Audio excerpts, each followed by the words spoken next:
Hello and welcome to Newsmakers on CHCH Podcast for this Wednesday, January 22nd, 2025. I'm Louie Butko, and we are officially into our first few days of the Donald Trump presidency south of the border again. And for insights on what comes next, I'm joined by reporter for the News Forum, Wyatt Sharpe. He's also host of the Wyatt Sharpe Show, back from Washington where he was covering the inauguration. Wyatt, thanks so much for making the time today. I just mentioned that, back from Washington. What was that experience like for you covering the inauguration? Yeah, it was certainly a very unique experience. And then I arrived to Washington on Friday and I went straight to the White House because there was a departure and it was Joe Biden's final departure on Marine One. So I wanted to make sure I was there so that I could cover that. And then as soon as the president left on Marine One, Donald Trump put out a statement on Truth Social, basically announcing that the inauguration was going to be upended to something that we haven't seen since Ronald Reagan's inauguration in 1985. And of course, that was the decision to move the swearing-in ceremony indoors into the Capitol Rotunda out of some of the weather concerns, is what Donald Trump had said. I think a lot of people were left somewhat confused, especially me being from Canada. Obviously, the temperatures weren't necessarily unusual to what we see on kind of a day-to-day basis.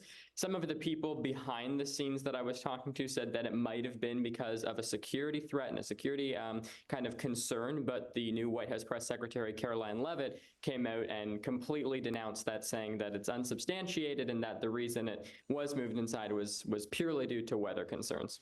Yeah, talking about the inauguration, obviously interesting to see it in the Capitol Rotunda, of course, 4 years ago, that being the very same place Donald Trump supporters, stormed to try to overturn the 2020 election. Just sticking with the inauguration, though, you mentioned you were at some of the rallies. It seemed like the mood was high in Washington, and it seemed very different than 8 years ago from when he won the first time. What did you see in terms of the excitement and the other way, in terms of protests? Was it a pretty spirited affair in the Capitol? Yeah, I would say even arriving to Reagan National in D.C., there was lots of people wearing MAGA hats, and that's because people are coming from all over the country. There was 250,000 confirmed ticket holders who were coming to the inauguration, and so people who were in D.C. who don't support Donald Trump, that was kind of outweighed by all of the tourists and such who had tickets who were coming. But you did see protests, especially pro-Palestinian protests that were taking place at the White House, and then really just in the streets of Washington. Streets were getting closed down not only for security to protect the president and his team, but also in an effort to try and mitigate and assist with some of the other protests that were taking place as well. But yeah, I think it is interesting because when he first took office 8 years ago in 2017, as you mentioned, it was, you see Hillary Clinton sometimes talking about how it was like a dark dystopian kind of mood in the streets of Washington, whereas you didn't really feel that this time around, because I think people know what to expect, and they knew what to expect when they voted for him in the election, and so it won't be as much of a surprise this time, perhaps. Of course, Trump using that election to say that he has a strong mandate, despite the fact, it was about 1.5 points of the popular votes. Some of the key swing states, of course, he won all 7 key swing states. But again, within that 2-point swing of what he won. So we've seen what he's been doing. 2 days into the job, he's signed numerous executive orders. Did you expect it to be this fast and furious of Donald Trump trying to reshape Washington from the past 4 years?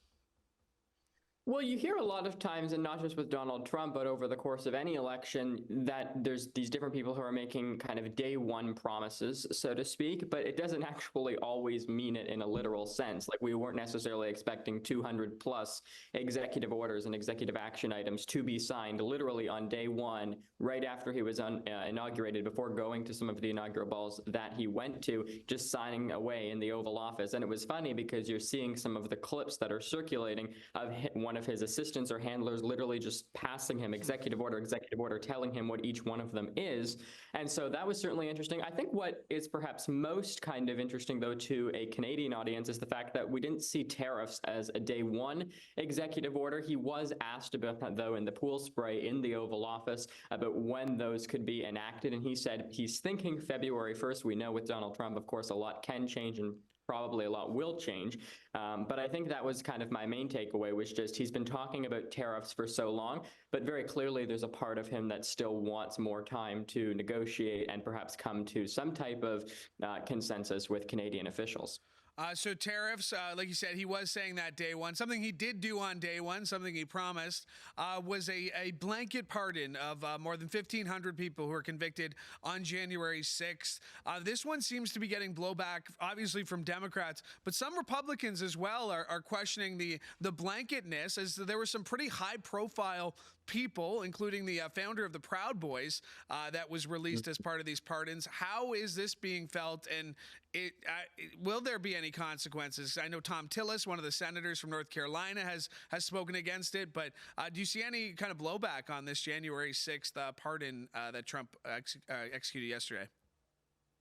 Yeah, and he was asked about that in his press conference that he did by Peter Alexander from NBC News about specifically one of the protesters, and I don't remember his exact name, but who was like committing a lot of violent acts inside the Capitol, who was released, and Donald Trump had no knowledge of it, simply because, as you said, it was kind of a blanket pardon of, in hundreds of people, really.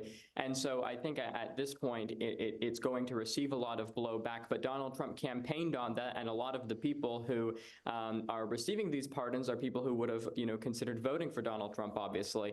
And so he's going to have to reconsider that. I think there's going to be a lot of things over the course of the next 4 years that he's going to have to think about. But at the same time, he's not burdened by the fact that he has to seek re-election in 4 years. And I think he knows that. And so he's not necessarily going to be as strategic in some of his decision making, and his advisors won't be as strategic in some of their decision making, because they know they won't have to seek re-election in 4 more years. And so it's really just about what they think, what their own opinions are, and how they want to go about enacting it. Axios reporting this morning that the president came to favor one blanket gesture, saying, quote, Trump just said, F it, release them all. One insider shared with Axios here. I kind of buried the lead here. Wyatt, you're only 15 years old, and I buried that for an important reason, because I believe I can trust your analysis without mentioning your age, but now I'm going to bring it up.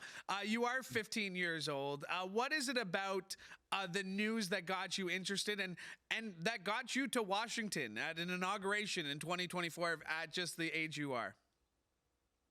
Yeah, it originally, I think, started in particular kind of at the beginning of the COVID-19 pandemic. I was someone who played a lot of sports, baseball, hockey, and then that was kind of put to a stop when COVID-19 began. And so then I started watching the news, as, hundreds of thousands of millions of Canadians were. And I was seeing how some of the stories were impacting people on a day-to-day basis, and seeing a bunch of medical professionals and politicians and what have you providing their insights to kind of the general population. And then I started kind of sparking my own questions in my own mind internally about kind of, why is, this elected official doing that? Or why is this medical professional's opinion this? And so then I started emailing some of them.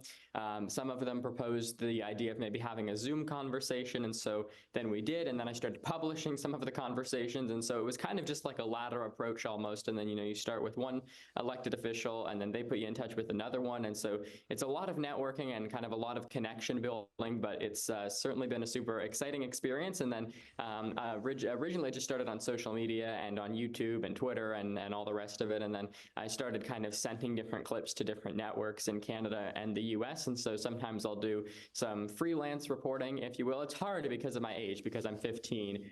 So until I turn 16, there's a lot of kind of parameters that you have to follow and work through. So definitely looking forward to turning 16. Was being a reporter something you always wanted to? Like, I have home videos of me like interviewing my brothers when I was 5 years old. Like, this is something I've always wanted to do, put on a decent jacket and talk into a microphone. Were you always drawn to this, or was it just, again, something that happened naturally? I think not necessarily specifically reporting. I think I've always been like generally quite a curious person and just always interested in what's happening in the world around me. So now that I think about it, reporting is kind of the natural fit. I just don't know if I was mature enough to kind of draw that connection at the age of 5 or 6 or however young I would have been. Let's talk about just getting more young people involved. You are co-chair of a young kind of I don't know what we call it, block of future voters, we want to call them, but getting younger people involved in politics, even before they're able to vote. Why do you think that's important, that people your age should be paying more attention to not just what's happening in the States, but definitely what's happening here as well? Yeah, I think oftentimes because their perspective and opinion is overlooked because elected officials don't view them as contributing members of society. They don't view them as people who are going to the ballot box in the present. And politicians are very much focused on the present and wanting to see how, they can win re-election and what have you. And they understand that young people and younger voting blocs won't directly affect them so much as they will affect the group of politicians and officials that come after them.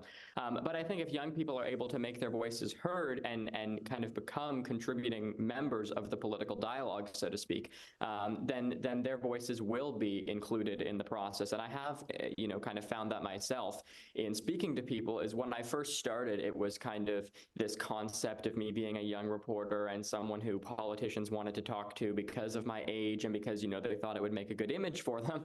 Whereas now I've kind of started to realize that with time, it becomes more kind of just natural and they start to view you as just another reporter, which is, you can say the same thing about activism, or you can say the same thing about being involved in a young political organization, or all of these different things. And I think eventually politicians will come around, will begin kind of showing you that level of respect and listening to what you have to say. I think there's very few members of parliament, for example, or in the US members of Congress who are unwilling to listen to what you have to say. And so reach out to them, kind of see what they say. Maybe they'll propose a meeting. Maybe you can go in and talk to them about whatever issue it is that's important to you. And for young people, that's the cost of living, that's the environment, that's climate change, a whole host of issues. And I think politicians and young people can work together and, to find kind of adequate solutions to some of the challenges that we're facing.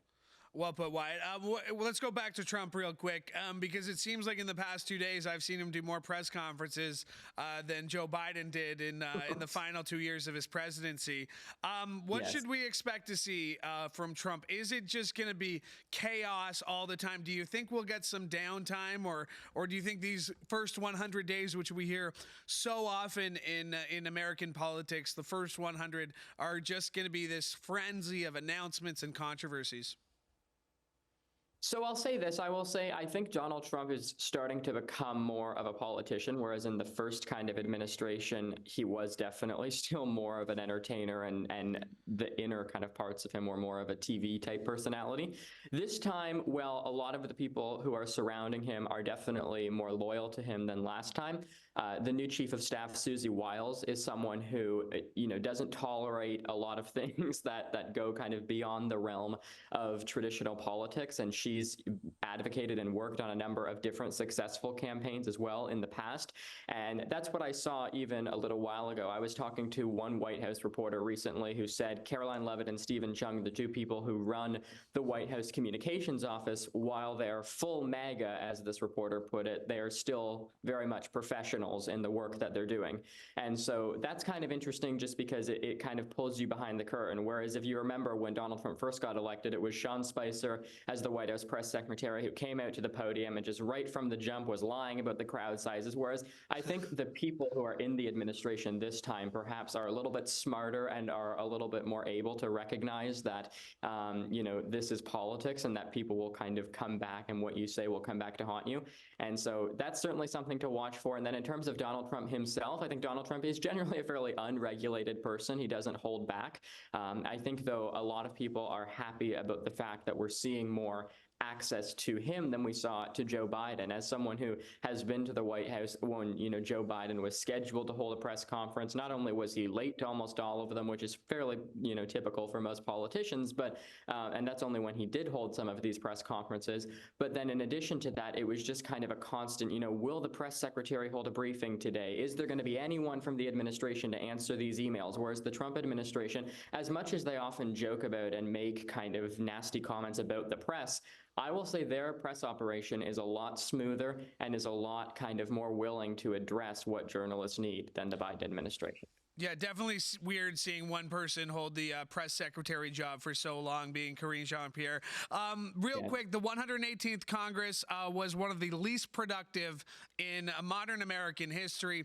The 119th Congress, of course, the Republicans have the House, the Senate, and the presidency.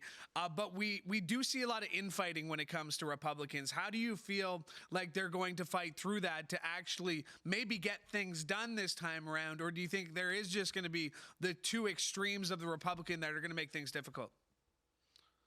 Yeah, Democrats I've been talking to on Capitol Hill are quite happy about the fact that Republicans have a very slim majority in the House of Representatives because, as you say, it creates room for internal fighting, which will allow the Democrats to kind of progress forward on more of what they want to do. And if you look to the Senate, for example, they also have a slim majority in the Senate, but the Republicans in the Senate are much more united, whereas the ones in the House of Representatives have internal fights all the time. You saw that when they were looking to confirm Mike Johnson as Speaker of the House.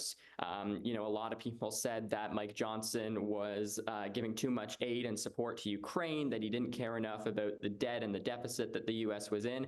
And so certainly I think it's going to be difficult for the Republicans, because you also have to keep in mind in the Senate, there's 52, I believe, Republicans, whereas in the House of Representatives, there's 200 plus of them. And so when you have more people, that's going to create, a harder environment for people to kind of stand on one united front.